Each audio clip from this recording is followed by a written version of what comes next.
to you. Well, in India, the number of new cases of the coronavirus continues to soar. Hospitals are reportedly unable to cope. That means that people are dying from COVID-19. In some places, a shortage of oxygen, while the U.S. infectious diseases expert, Dr. Anthony Fauci, has said that India needs a national lockdown and to vaccinate people as quickly as possible. We live now to Mumbai. Dr. Ishwar Gilada is a consultant in infectious diseases at Unison Medicare and Research Center in Mumbai. Doctor, good day to you, sir, and thank you very much indeed for your time. We're watching the situation in your country. We're incredibly worried about what's happening there. How has COVID-19 seemed to get out of control in India? Is it because of the new variant? It's because of 3-4 factors. Firstly, is a new variant, and they are very much infectious and probably more lethal and more virulent than the earlier variants. And secondly, after the first wave, people left their guards and stopped COVID-appropriate behaviors. A lot of big gatherings, a lot of weddings, social gatherings, elections in 5 states out of our 29 states, some religious festivities, programs, and all this contributed.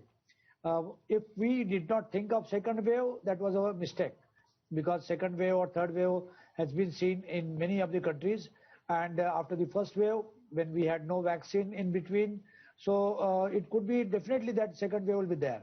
Secondly, second wave at most places in the world is bigger than the first wave. And that's what we are seeing here. But we never thought that it will be this big, like reporting 4 to 5 times more cases than earlier. And we are not yet peaked. So when India peaked on the 16th of September 2020, we had 98,000 cases, which were the highest cases any time before that. And we already reported 400,000 cases about 4 days back. And last 3 days, we are reporting between 352,000 and 392,000. So maybe there are a little bit less testing than 4 days before. So we are in the range of 400,000 cases per day, which is, if you take an average of 1 week's global figures, we are more than half of the global figure. We are reporting so many deaths. And currently, the pandemic is pan-India. The first part of the epidemic was not omnipresent all over India, but this particular second wave is pan-India. The entire COVID map of India is red, dark red, barring the state of Maharashtra where I'm sitting, and one other state which is adjoining to Maharashtra called Chhattisgarh. They are also brown. We were also in the red for many months, but now we are brown because we are attaining peak. I mean, it must be really bad in hospitals. They just don't have capacity to treat people, from what we understand. How bad is it? You see, our hospitals are full to capacity. We expanded a lot of facilities.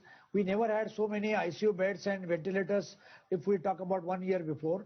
And we added so many things. But what happens is, suppose there is an outbreak of cholera and everybody goes to toilet 10 to 15 times, you will find that the toilets are insufficient. That doesn't mean that toilets are less, but they are insufficient at that time. So currently, whatever medical facilities are there, hospitals are there, oxygen beds are there, ICU and ventilators are there, they are less for the current surge which is happening. And moreover, if there was a surge at one place and silent in another place, we can move facilities from one to another place. But currently it is pan-India. So you cannot move facilities from one to another place except for oxygen, because oxygen plants are in different places than where it is required. So we are mobilizing oxygen. We are getting support from international community. We are getting the oxygen tankers, because there is no dearth of production of oxygen in the country, but only mobilizing from one to another place is a country of almost 3,000 kilometer breadth and width. So mobilizing oxygen tankers from one to another place, which are liquid nitrogen, the trucks cannot go with a full speed. So there are logistic challenges, but we'll overcome. There's a suggestion that maybe your entire country should be under a really tight lockdown. Do you think that should happen? Actually, personally, I have been advocating. I was dead against of lockdown when we looked up at the previous lockdown, because a lot of people lost their livelihood. It was a lockdown at a very short notice, and a lot of people suffered. So we thought that more people died because of lockdown, more people suffered because of lockdown than COVID per se. But this time it is a reverse scenario. That time it was early lockdown, and now if at all we do, it is an essential medical emergency lockdown. So in this kind of scenario, if we don't want to have many more people coming in next 10 or 20 or 30 days, we need to do a very serious lockdown, because our borders are porous. It is not an international border. They are state. People from here to there, they will travel. Trains are running, buses are running, roads are going on, flights are running. So people will follow, they will carry the infection from one part of the country to another part of the country. The newer variants which are seen in one part of the country, they will go everywhere.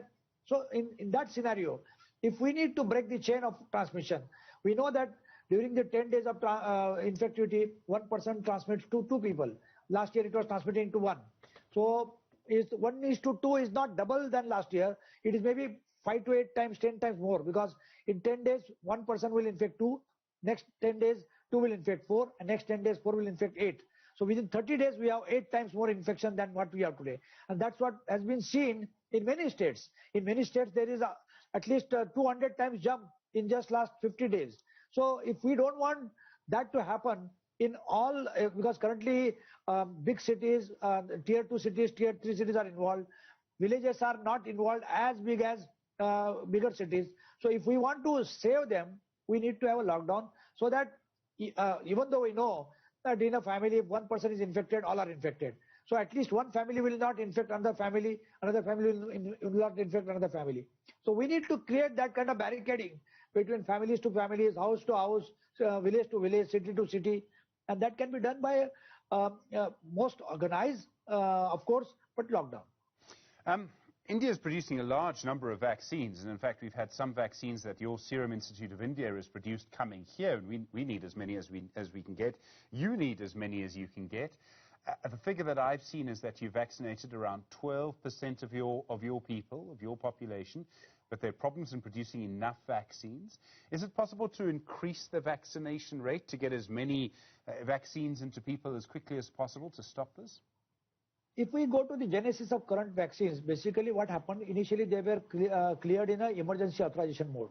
When you have an emergency authorization mode, that is, it is not over the shelf available, no one can buy, no one can sell, and it is to be given only in the government or government operated private setups.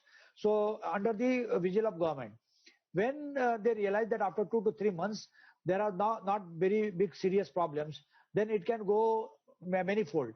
And therefore, initially, the first motto was to immunize people who are on the front line, medical and non-medical, then above 60, then above 45 with comorbidity, and then above 45. But now they opened up between 18 and 45. That means it's a universal immunization. In that situation, we need many more centers, and we have been advocating that in our country we have 1,250,000, I think 1.2 million MBBS doctors and 500,000 postgraduate doctors. If we have only 20% of them who become vaccinators in their setups, in their clinics, in their hospitals, in their nursing homes, then we can vaccinate maybe 10 million per day, 20 million per day. But that much production is not available. Where we made little mistake, like countries like Israel or Europe and America, they did advanced buying. When they realized that vaccine producers are there, they bought the advanced vaccine for their entire population with a double dose, and some countries have bought double or triple than what is required. In India, we did not buy in advance. We did not give advance money to the vaccine manufacturers. And that was a mistake, because they could not augment their capacity. They could not increase their capacity. But now that is being done. And what is secondly done is that if somebody has a formula of vaccine that can be replicated in 4 or 5 different places, or 10 different places, or every state, if that is done, then we can meet the requirement of not only India, several other countries, because most of the countries are depending on India, like for any other pharmaceutical aid. Dr. Ishwar Gilada, I really do appreciate the time, sir. Thank you very much indeed. A consultant in infectious diseases at Unison Medicare and Research at the center in Mumbai.